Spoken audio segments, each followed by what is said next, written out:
Hello dear students, welcome to AC plus, a digital platform of advance engineering classes. और आप हैं इस building material के detail lecture में। हम इस डिटेल लेक्चर के अंदर अभी तक सिर्फ ये जान चुके हैं कि बिल्डिंग मटेरियल सब्जेक्ट में हम क्या क्या कवर अप करने वाले हैं, क्यों बिल्डिंग मटेरियल सब्जेक्ट की रिक्वायरमेंट है, किस तरीके से हमें इसको पढ़ने की जरूरत है, कितने स्पेसिफिकेशंस के साथ हम इस सब्जेक्ट को पढ़ने वाले हैं। और आज हमारा आगाज हम कर रहे हैं from the very first topic, जो कि है टिम्बर। और टिम्बर का एक बेसिक इंट्रोडक्शन तो मैंने आपको लास्ट लेक्चर में दिया ही था कि क्या टिम्बर होता है और क्यों टिम्बर को हम एज अ बिल्डिंग मटेरियल के रूप में यूज कर पाते हैं। आज उसी के कुछ बेनिफिट्स के बारे में जानेंगे, कितने अलग अलग प्रकार के ट्रीज होते हैं जिनसे लकड़ियां मिलती हैं, और साथ में उसके स्ट्रक्चर को समझेंगे कि किस कारण से हम टिम्बर को यूज कर पा रहे हैं एज अ बिल्डिंग मटेरियल। तो चलिए बढ़ते हैं लेक्चर में आगे। ये कुछ एक छोटी सी इंफॉर्मेशन है हमारी तरफ से जो आपको जानने की जरूरत है। ये जो आपको सब्जेक्ट के नाम दिखाई दे रहे हैं और आपको ये टाइमिंग दिखाई दे रही है, ये टाइमिंग का मतलब है कि रोज आपको YouTube पर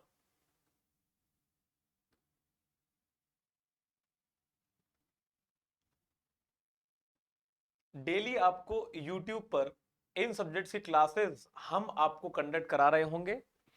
साथ ही साथ हर सैटरडे को हम आपको डाउट सेशन में इन्हीं सब्जेक्ट से रिलेटेड जितने भी डाउट आते हैं उन्हें हम क्लियर कर रहे होंगे, और संडे को हम आपको मैराथन सेशन में नियर कमिंग एग्जाम की प्रैक्टिस करा रहे होंगे।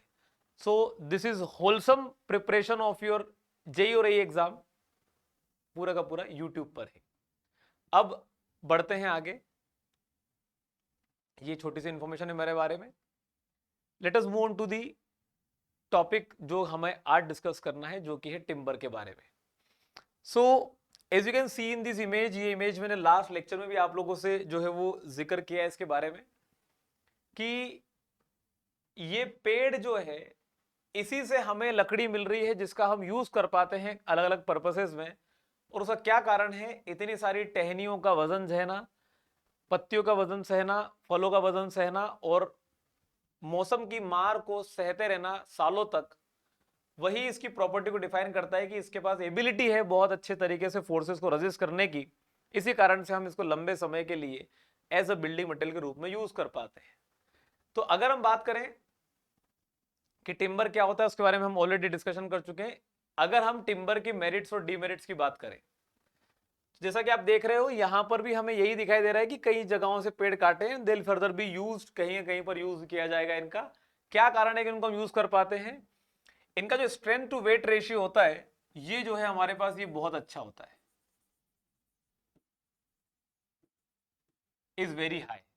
इज वेरी हाई का मतलब कि जितना अमाउंट का इसका वेट है, अगर उतने ही वेट के और भी कुछ दूसरे तरह के मटेरियल लेकर आओगे तो उनके मुकाबले इसकी जो स्ट्रेंथ है आपको बहुत अच्छी मिलेगी। ऐसे केस में स्ट्रेंथ टू वेट रेशियो इसका बहुत हाई निकल कर आता है, जिसकी वजह से हम इसको बिल्डिंग मटेरियल के रूप में यूज कर पाते हैं कि ना तो ये डेड लोड बढ़ा रहा है ज्यादा और स्ट्रेंथ भी बहुत अच्छी दे रहा है। एक ही रीजन हो जाता है। इसकी मशीनेबिलिटी बहुत अच्छी है। मशीनेबिलिटी बहुत अच्छी है का मतलब ये होता है, good machinability means it is the, या फिर हम कह सकते हैं means easy to shape or produce by help of machines in any required shape and size। मतलब लकड़ी को आप जिस शेप में जिस साइज में काटना चाहते हो ये सब आसानी से हो जाता है by the help of the machines. इसलिए कहा जाता है इसकी मशीनेबिलिटी बहुत अच्छी है। साथ ही साथ अगर हम बात करें कि हमारे पास ये दो मेन रीजन बनते हैं जिसकी वजह से हम लकड़ी का यूज कर पाते हैं, क्योंकि हमें इससे फर्नीचर बनाना है, कुछ भी करना है तो जो शेप देना चाहे दे सकते हैं। It is due to the property of good machinability. अगर बात करें इसके डीमेरिट्स के ऊपर, क्या इसके नुकसान है, तो जो नुकसान है वो लगते तो नुकसान है, लेकिन चूंकि हम ह्यूमन बींग्स हैं, हम नुकसान वाली चीजों को भी फायदे में कन्वर्ट करना जानते हैं। कैसे, उस पर भी बात करते हैं। The very first demerit that we have is it is less durable. क्यों? Attack from the external agencies. External agencies के नाम पे आप एग्जाम्पल के तौर पे समझ लो, जैसे कि हो गया मॉइस्चर, लकड़ी को सड़ा देता है, या फिर आप बात कर लो टर्माइट, दीमक लकड़ी को खा जाती है।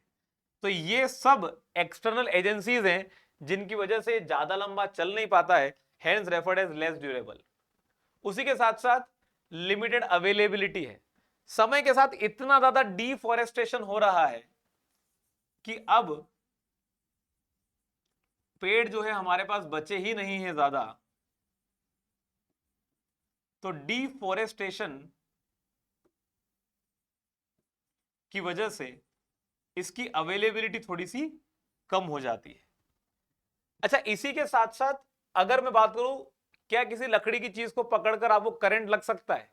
नहीं लग सकता, क्योंकि इसके पास इलेक्ट्रिकल कंडक्टिविटी ही नहीं है। साथ ही साथ जलती हुई लकड़ी को लोग हाथ में उठा लेते हैं, लेकिन किसी गर्म सरिये को हाथ में उठा नहीं सकते। क्यों? जो सरिया गर्म होता है उसका दूसरा सिरा भी गर्म हो जाता है बहुत ज्यादा, आप उसे उठा नहीं सकते। क्यों? हीट कंडक्टिविटी बहुत अच्छी होती है लोहे के अंदर, जो लकड़ी में नहीं है।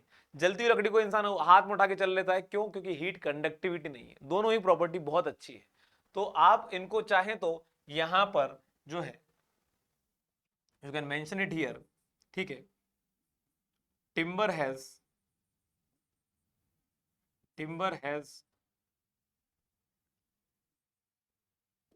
लो heat and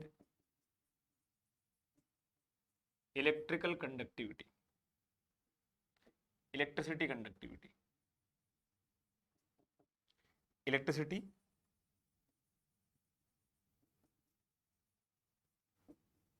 कंडक्टिविटी। तो टिम्बर के पास ये प्रॉपर्टी जो है वो लो है। लो है मतलब बहुत कम है, और बहुत कम है, और इलेक्ट्रिकल कंडक्टिविटी तो ऑलमोस्ट ना के बराबर है, बट हीट कंडक्टिविटी थोड़ी बहुत वो भी देखी जा सकती है।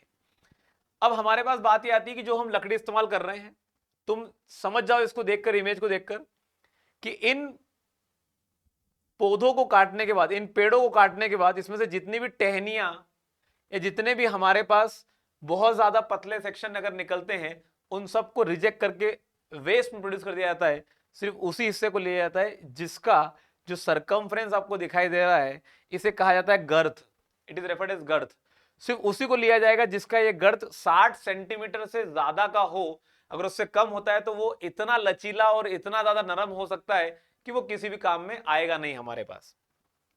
तो timber is produced from the trees which has girth और सर्कमफ्रेंस मोर देन 60 सेंटीमीटर या 600 mm से ज्यादा। तो इतने कुछ कारण हैं जिसकी वजह से हम हमारे लकड़ी को यूज कर पाते हैं। अब बात आती है कि डीमेरिट्स के अंदर अगर लिमिटेड अवेलेबिलिटी है तो फिर क्या करें इसका?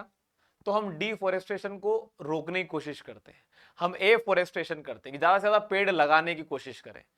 और जब बात आती है लेस ड्यूरेबिलिटी की, कि बाकी चीजों से अटैक हो जाता है, तो फिर क्या करें? मॉइस्चर से बचाना है तो कोटिंग ऐसी कर दो कि पानी का इफेक्ट ना पड़े, जो नुकसान है उसको फायदे में तब्दील करना है। आप ऐसे प्रिजर्वेटिव्स लगा दो जिससे कि दीमक ना लगे, तो वो भी किए जा सकते हैं। Those demerits can be now converted into the merits again. आई बात समझ में? चलिए बढ़ते हैं आगे।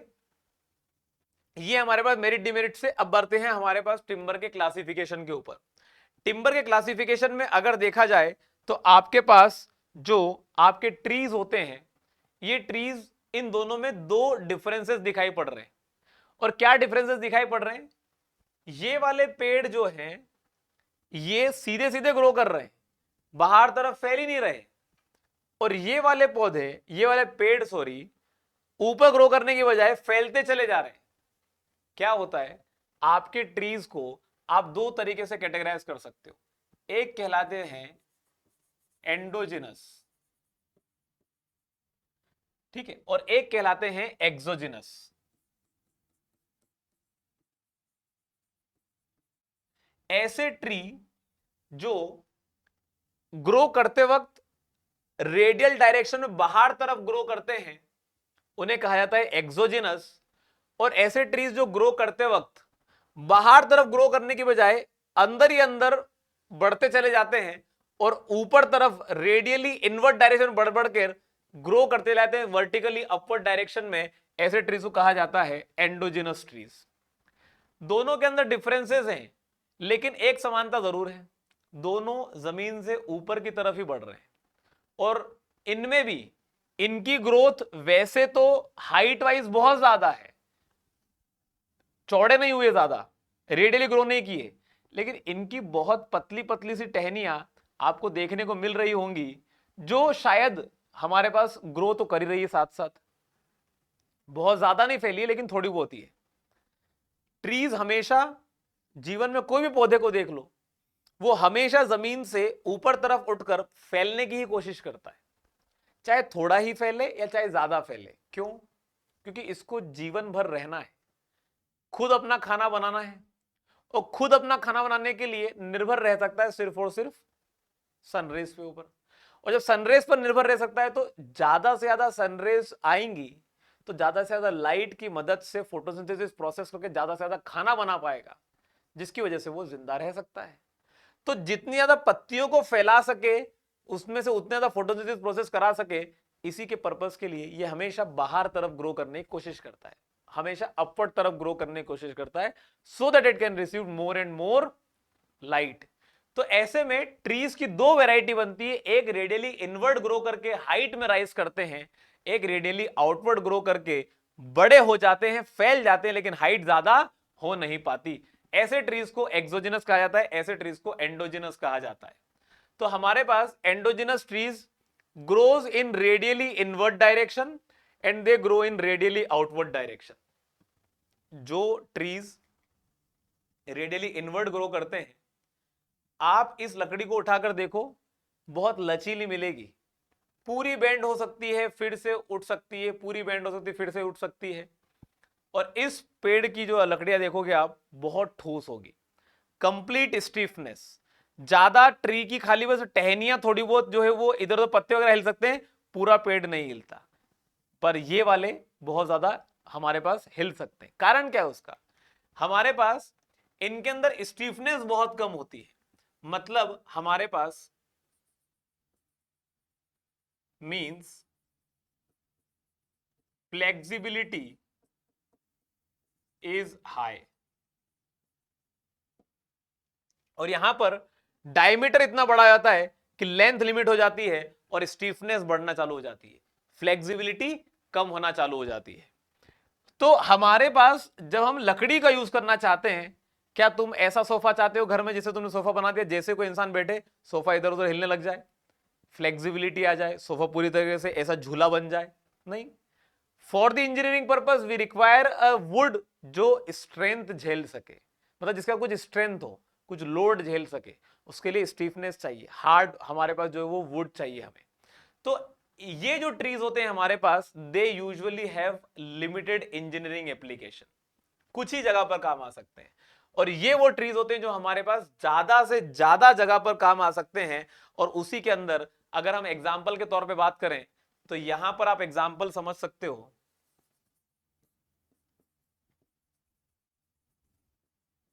बैम्बू हो गया, केन हो गया, ये हमारे पास कुछ ट्रीज की वैरायटी है जो एंडोजिनस की कैटेगरी में आती है। एक्सोजिनस में लेकर आना है कैटेगरीज में, तो एक्सोजिनस में हमारे पास आप मान के चलो, महागनी की बात कर लो, साल की बात कर लो, टीक की बात कर लो, शीशम की बात कर लो, ये सब हमारे पास क्या है? They are all in the category of exogenous trees. ठीक है। जो बेम्बू होता है, इस बेम्बू के बारे में एक ध्यान से बात समझना कि बेम्बू का यूज किस में आता है, लिमिटेड इंजीनियरिंग एप्लीकेशन है ना, तो बेम्बू का यूज आएगा किस में? आप लोगों ने देखा होगा जब भी कोई कंस्ट्रक्शन वर्क होता है तो उस बिल्डिंग पर प्लास्टर वर्क करना है या कुछ भी करना है बाहरी तरफ से, तो एक जाल बिछाया जाता है बांस का, जिसे बेम्बू बेम्बू का जो जाल बिछाया जाता है, वो क्या है पर्पस हमारे पास? That is a scaffolding. क्या है हमारे पास? Bamboo most widely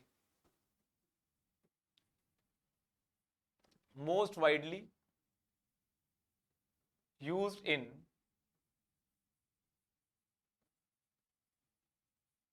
scaffolding purpose। Due to light weight, हमारे पास हम इसको बहुत बढ़िया तरीके से स्कैफोल्डिंग वर्क के लिए यूज कर सकते हैं। तो ये एंडोजिनस और एक्सोजिनस ट्रीज की हमारे पास डिफरेंसेस हैं, ध्यान रखकर चलिएगा। लेकिन ये जो एक्सोजिनस ट्रीज है ना, ये भी सिर्फ इतना आसान तरीके से कैटेगराइज नहीं है, इनका भी और कैटेगराइजेशन है।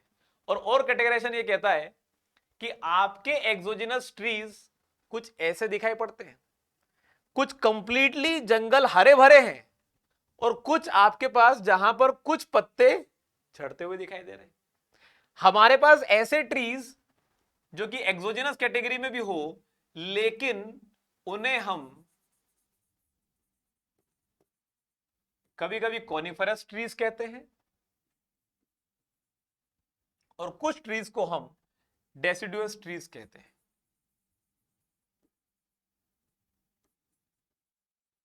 ठीक है। कॉनिफर ट्रीज का मतलब ये होता है, कॉनिफर का मतलब कोन, कोन, कोन और फर, कोन और फर से हम जो है वो तोड़ के समझ सकते हैं। This is referred as cone and this is referred as fir. Fir का मतलब फ्रूट, फ्रूट या लीव्स कुछ भी समझ लो। तो ट्रीज ऐसे जिनका शेप कोनिकल हो, कोन शेप में हो, उनके फ्रूट्स का शेप कोन शेप में हो, लीव्स कोन शेप में हो, ऐसे जितने भी ट्रीज होते हैं उन्हें कॉनिफर ट्रीज कहते हैं। और डेसिडुअस के अंदर हमारे पास अगर हम बात करें, if you call it deciduous, तो हमारे पास इनका मतलब होता है broad leaves, we call them as broad leaves. तो ऐसे पेड़ जिनकी पत्तियां बहुत चौड़ी होती है, उन्हें डेसिडुअस ट्रीज की कैटेगरी में डाला जाता है। अब दोनों के अंदर एक और डिफरेंस देखने को मिलता है कि ये जो ट्रीज होते हैं कॉनिफर ट्रीज, ये जनरली उन एरिया में पाए जाते हैं जहां पर बारिश बहुत होती है और जहां पर पानी की अवेलेबिलिटी बहुत होती है, और ये पौधे पूरे 12 महीने जमीन के अंदर से पानी चूस रहे होते हैं। इनके पास ऐसा कोई रूल एंड रेगुलेशन नहीं है कि एक मौसम आएगा इनका पतझड़ का, जब सारे पत्ते इनके गिरेंगे और ये इनमें नए पत्ते आएंगे। इनमें ये प्रोसेस कंटिन्यूस चल रही होती है, कुछ पत्ते गिर रहे होते हैं, कुछ पत्ते नए उग रहे होते हैं, और ये 12 महीने चलता रहता है प्रोसेस। इन पेड़ों के अंदर थोड़ी सी अलग कंडीशन है। ये जब मॉनसून सीजन आता है, पानी भरपूर मिलना चालू करता है, बहुत बढ़िया तरीके से ग्रो कर रहे होते हैं, हरे भरे होते हैं। जैसे जैसे मॉनसून सीजन जाता है, जैसे जैसे सूखा पड़ना, मतलब थोड़ा बहुत ड्राइनेस आती है, सॉइल में पानी कम होना चालू होता है, एक मौसम आता है इनका जिनमें ये अपनी सारी पत्तियां झड़ देते हैं, उसे कहते हैं पतझड़ का मौसम। जब इनके अंदर ऐसा कुछ देखने को मिलता है, तो उस टाइम पे सारी पत्तियां इनकी गिर जाती है, फिर से एक नया मौसम आता है जब इनके पास फिर से पत्तियां आती है। तो ऐसे में हमारे पास ऐसे ट्रीज जो अपनी लीव्स किसी एक सीजन में झड़ देते हैं और किसी एक अगले सीजन में इनकी सारी पत्तियां वापस आ जाती है, ऐसे ट्रीज को डेसिडुअस ट्रीज भी कहा जाता है। और जो पूरे 12 महीने ग्रो करते हैं, ऐसे ट्रीज को जो है वो कॉनिफर ट्रीज कहा जाता है। अब जरा पॉइंट्स पर सोचना चालू करते हैं। अगर ये पूरे 12 महीने जमीन में से पानी चूस रहे हैं, मॉइस्चर चूस रहे हैं, तो इनके अंदर तो पूरे टाइम 12 महीने ही मॉइस्चर का मूवमेंट होगा। अगर आपने इन पेड़ को कहीं से काटा और काट कर जैसे देखोगे, आपको पूरा पूरा पेड़ अंदर से बिल्कुल नम दिखाई देगा, मॉइस्चर वाला दिखाई देगा। और जब आप इन पेड़ों को पतझड़ के मौसम के बाद काटोगे, सारी पत्तियां गिर चुकी, पेड़ सूखा है, जैसे ही काटोगे आपको दिखाई देगा शायद कुछ ही हिस्सा इसका थोड़ा नरम है, नम है, बाकी तो मैक्सिमम हिस्सा जो है वो ड्राई है। कारण क्या है उसका? इनके अंदर जब इनको पानी नहीं मिल रहा होता है, तो पत्तियों को गिरना ही पड़ता है, क्योंकि अब पत्तियां जो है वो फोटोसिंथेसिस प्रोसेस करेंगी कैसे। इसीलिए आपको ये कलर चेंजेस भी देखने को मिलते हैं इसके अंदर। तो इन पेड़ों के अंदर जब भी आप देखोगे, तो जो मॉइस्चर का मूवमेंट है वो पूरे 12 महीने देखने को नहीं मिलता, कुछ ही समय के लिए देखने को मिलता है। यहां पर पूरे 12 महीने देखने को मिलता है। जब भी किसी चीज में से मॉइस्चर निकाल लेते हो, तो उसका कलर थोड़ा सा डल हो जाता है, थोड़ा सा रूखापन आ जाता है। तो जनरली इन पेड़ों को जब आप काट कर देखोगे, तो आपको इनकी लकड़ी एक तो थोड़ी सी सूखी, मतलब ड्राई देखने को मिलेगी, कलर थोड़ा सा डार्क देखने को मिलेगा। अब लकड़ी में मॉइस्चर नहीं है, तो थोड़ी सी हार्ड भी मिलेगी। और साथ ही साथ यहां पर आपको जो अलग अलग सीजन में, जब ये मॉइस्चर के आ रहा होता है तो ग्रो कर रहे होते हैं, जब मॉइस्चर नहीं है तो फिर सूखना चालू करते हैं, तो इनके अंदर जो रिंग्स बनती है वो थोड़ी सी पास आ जाती है। क्या होता है रिंग्स, ये भी आगे चलकर सीखेंगे। इन ट्रीज के अंदर पूरे 12 महीने मॉइस्चर जमीन से ले सकते हैं। तो पेड़ जब काटोगे तो अंदर से पूरा पेड़ आपको जो है वो बिल्कुल नम दिखाई देगा। और नम दिखाई दे रहा है मतलब कलर डार्क नहीं रहेगा, लाइट कलर देखने को मिलेगा, ज्यादा डेंसनेस नहीं रहेगी इसके अंदर, हमारे पास मॉइस्चर काफी सारा है। तो हमारे पास कुछ ये ऐसे कैटेगराइजेशन है दोनों ट्रीज को, जब काट के देखोगे तो कुछ डिफरेंसेस समझ में आएंगे।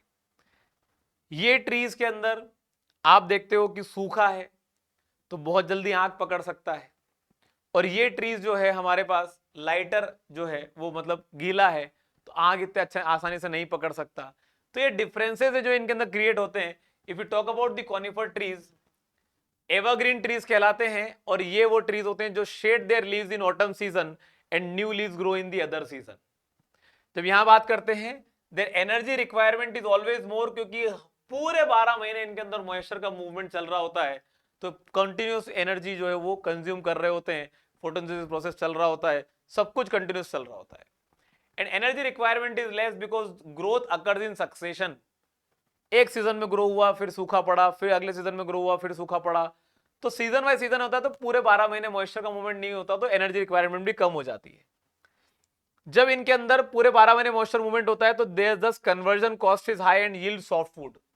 पहले सुखाना पड़ेगा, पूरा ड्राई करना पड़ेगा, तब जाकर जो है वो हम इनको क्या कर पाएंगे, अच्छे से जो है वो हम इनको यूज कर पाएंगे।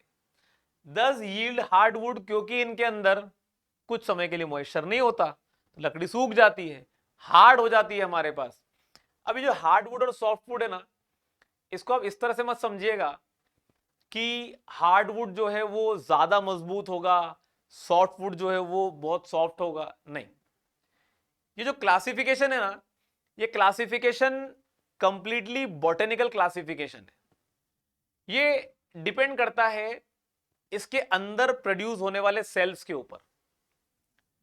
जितने भी हमारे पास हार्डवुड वाली जो वुड होती है, जिसे हार्डवुड कहा जाता है, यूजुअली उनके सेल्स के अंदर जो सेल्स बनते हैं, उन सेल्स के अंदर हॉरिजॉन्टल मूवमेंट नहीं हो पाता फ्लूइड का, सिर्फ वर्टिकल मूवमेंट हो पाता है, रूट से पत्तियों तक, पत्तियों से रूट तक, बस इतना, पूरे पेड़ तक बस इतना।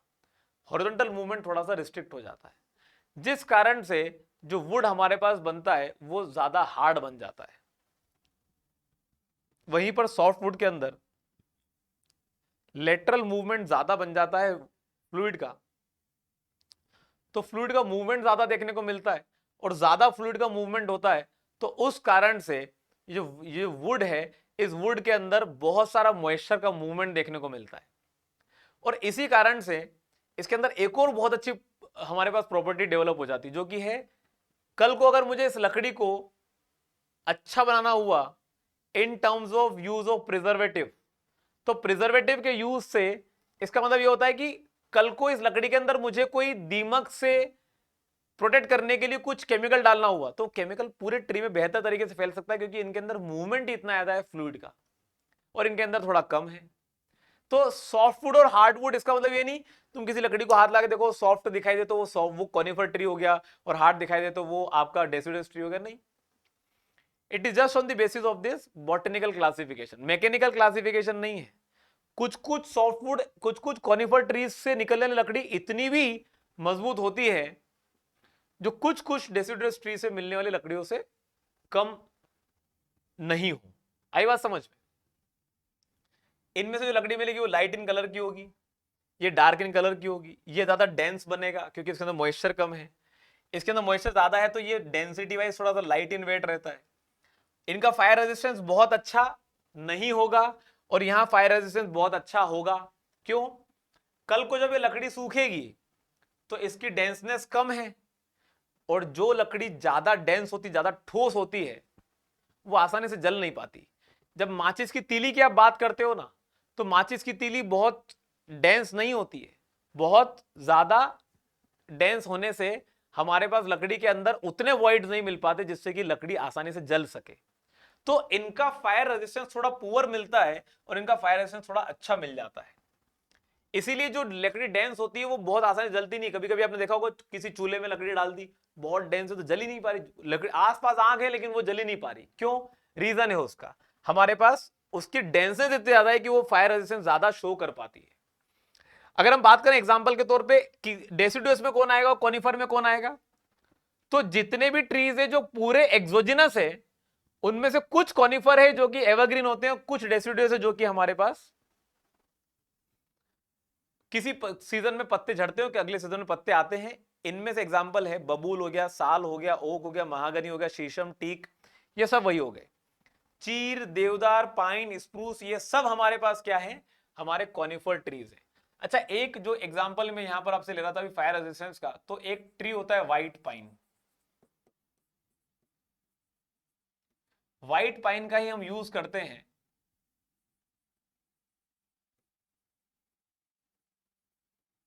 यूज टू मेक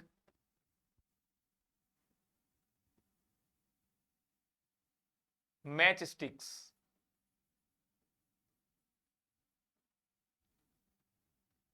जो माचिस की तीलियां होती है वो बनाने में जो ट्री का काम आता है वो व्हाइट पाइन ही होता है, जो कि कॉनिफर की कैटेगरी का ट्री होता है।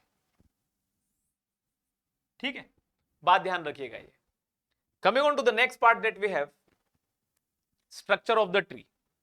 जो ट्री का स्ट्रक्चर होता है, इस ट्री के स्ट्रक्चर को समझने के लिए, जैसे कि फॉर एग्जांपल ये पेड़ आपके सामने दिखाई दे रहा है आपको, तो जो पेड़ आपको ये दिखाई दे रहा है, इस पेड़ में what you can imagine is कि मान लो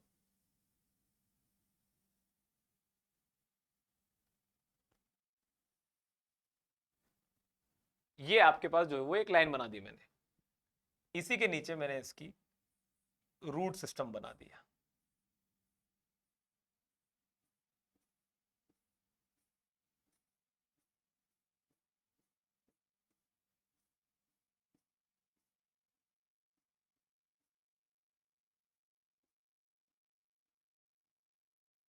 ठीक है, तो किसी भी पेड़ के जमीन के ऊपर का हिस्सा कहलाता है शूट और जमीन के नीचे का हिस्सा कहलाता है रूट।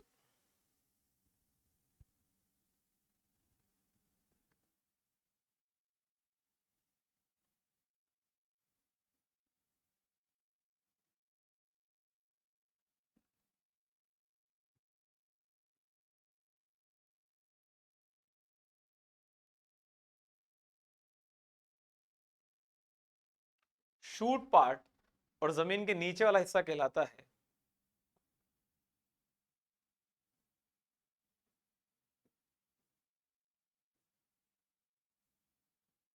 Root system. पेड़ की जड़ें हमेशा नीचे तरफ ग्रो करेंगी क्योंकि वो पेड़ को सपोर्ट देना है, मॉइस्चर लेकर आना है, न्यूट्रिएंट लेकर आना है। और शूट सिस्टम हमेशा ऊपर तरफ ग्रो करेगा क्योंकि उसको फोटोसिंथेसिस प्रोसेस के लिए फूड बनाने की प्रोसेस प्रक्रिया करना है। तो इसमें से हमारे पास जो शूट वाला सिस्टम होता है, इस शूट वाले सिस्टम में भी अगर हम देखें तो ये जो पार्ट है हमारे पास यहां से लेकर यहां तक का, ठीक है, यहां से लेकर यहां तक का जो पार्ट है, this is not clear to you, तो इसको इस तरह समझ लो।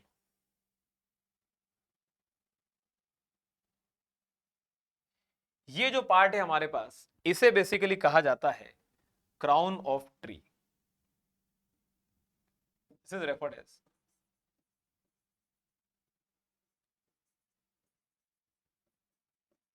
Crown of tree. और ये जो हिस्सा हमारे पास यहां आपको दिखाई दे रहा है, this is the part that you can see. तो ये हिस्से को कहा जाता है trunk of tree. This is referred as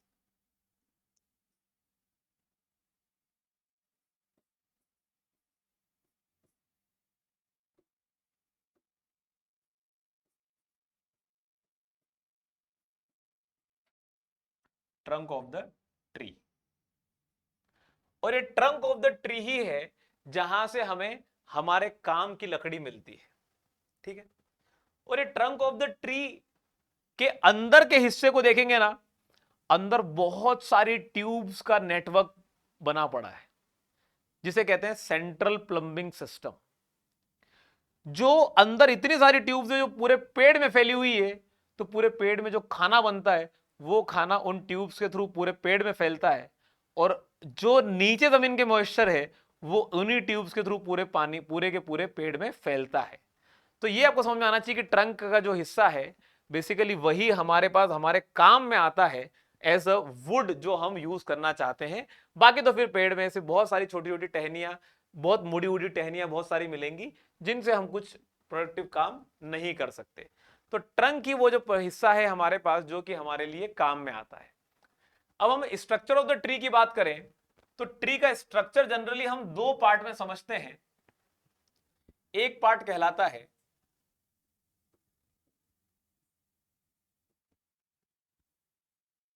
which is referred as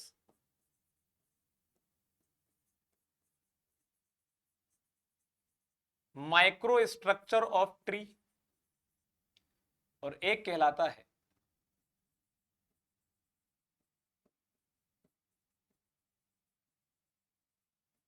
macro structure of tree.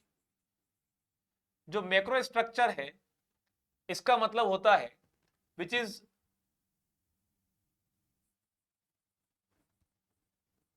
Can not be, ये लिखता हूं इसको, can be seen bye naked eye, can be seen bye naked eye. और माइक्रो स्ट्रक्चर में हम बात कर रहे हैं सेल्यूलर लेवल पर।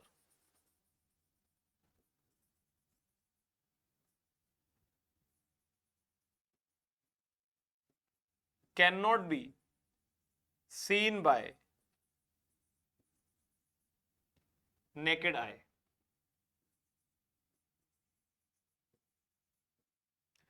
तो हमें इसमें सेल्यूलर लेवल पर देखना पड़ता है, और मैक्रो स्ट्रक्चर जिसको हम नेकेड आई से देख सकते हैं उसको हम डायरेक्टली एनालाइज करने की कोशिश करेंगे। तो हमारे पास if you talk about the structure of the trees में ये है हमारे पास माइक्रो स्ट्रक्चर।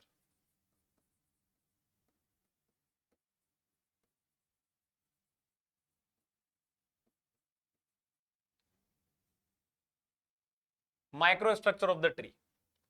जब माइक्रो स्ट्रक्चर पे देख रहे हो so what you can see is आपको यहां पर कुछ जाइलम वेसल्स मतलब जाइलम सेल्स दिखाई दे रहे हैं, कुछ फ्लोएम वेसल्स दिखाई दे रहे हैं, जिनमें कि आपको समझ में आ रहा होगा जो जाइलम वेसल्स हैं मतलब ये सेल्स हैं, जो सेल्स आपके पास अंदर से पूरी तरह से खोखले हैं और इनके अंदर मूवमेंट पॉसिबल है।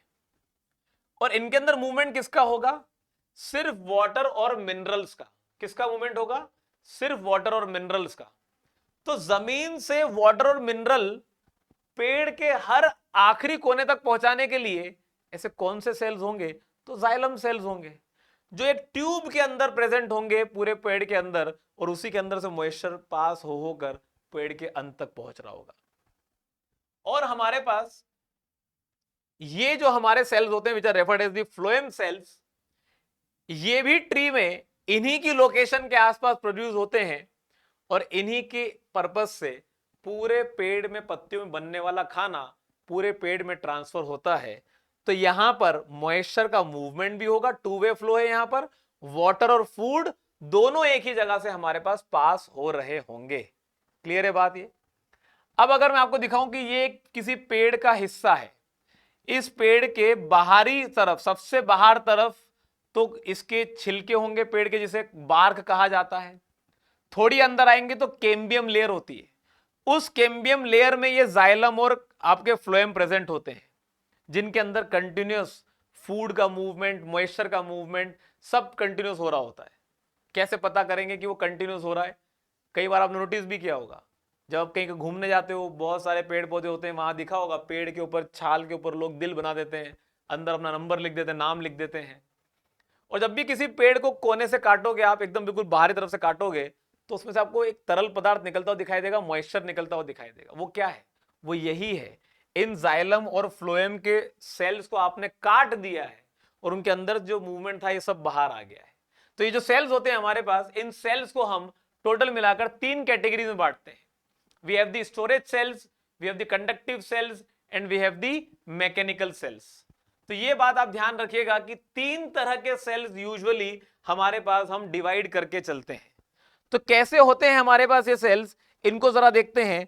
तो हमारे पास हमारे जो स्टोरेज सेल्स होते हैं, this cells store food and transmit in horizontal direction. पानी जो फूड है स्टोर किया, अब पूरे पेड़ में पहुंचाना है तो हॉरिजॉन्टल डायरेक्शन में मूवमेंट हो जाता है. इनके अंदर कहां प्रेजेंट होते हैं?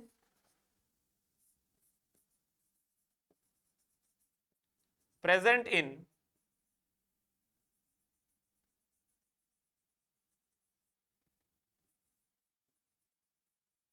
Medullary rays. कहां प्रेजेंट होंगे? Medullary rays. क्या होती है मेडुलरी रेज? ये भी हम आगे चलकर अभी पढ़ेंगे. तो मेडुलरी रेज के थ्रू हमारा जो फूड का मूवमेंट है वो हॉरिजॉन्टल डायरेक्शन में आसानी से हो पाता है. उन सेल्स को जो ये काम करते हैं, मेडुलरी से पाए जाते हैं, उनको स्टोरेज सेल्स कहा जाता है. कंडक्टिव सेल्स चीजों को कंडक्ट कराएंगे, एक जगह से दूसरे के भेजेंगे.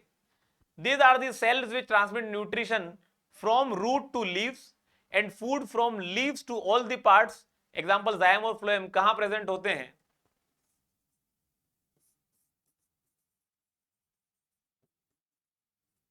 Present in cambium layer. जो कैम्बियम लेयर होती है हमारे ट्री की, वहां पर प्रेजेंट होते हैं. क्या होती है कैम्बियम लेयर? ये भी हम अभी आगे चलकर पढ़ेंगे.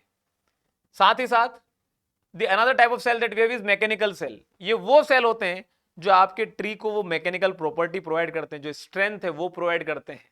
तो ये सेल जो है हमारे पास वो थिक होते हैं, इलोंगेटेड होते हैं हमारे पास. These are the elongated vertical thick walled interconnected narrow cavities which provide strength and rigidity. तो जो ज्यादा थिक होंगे, नैरो होंगे, पतले पतले हो, मतलब जो है हमारे पास बहुत पास पास होंगे, और वो जो हमारे पास सेल्स होंगे उन्हीं को बेसिकली हम मैकेनिकल सेल्स कहेंगे. कहां प्रेजेंट होंगे? ये ट्री के उस हिस्से में प्रेजेंट होंगे जहां पर लकड़ी पूरी तरीके से ठोस है. Present in the hardwood.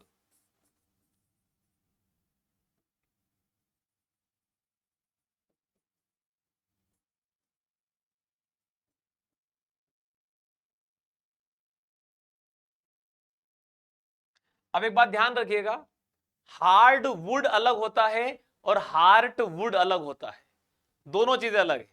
तो ये क्या होती है इनको भी हम सीखेंगे, बट आज के लेक्चर में हम यहीं तक बात करते हैं और यहीं से हम मैक्रो स्ट्रक्चर पर बात करना चालू करेंगे इन द नेक्स्ट क्लास. तो आज हमने क्या पढ़ा, जरा इसी पर बात कर लेते हैं जल्दी जल्दी.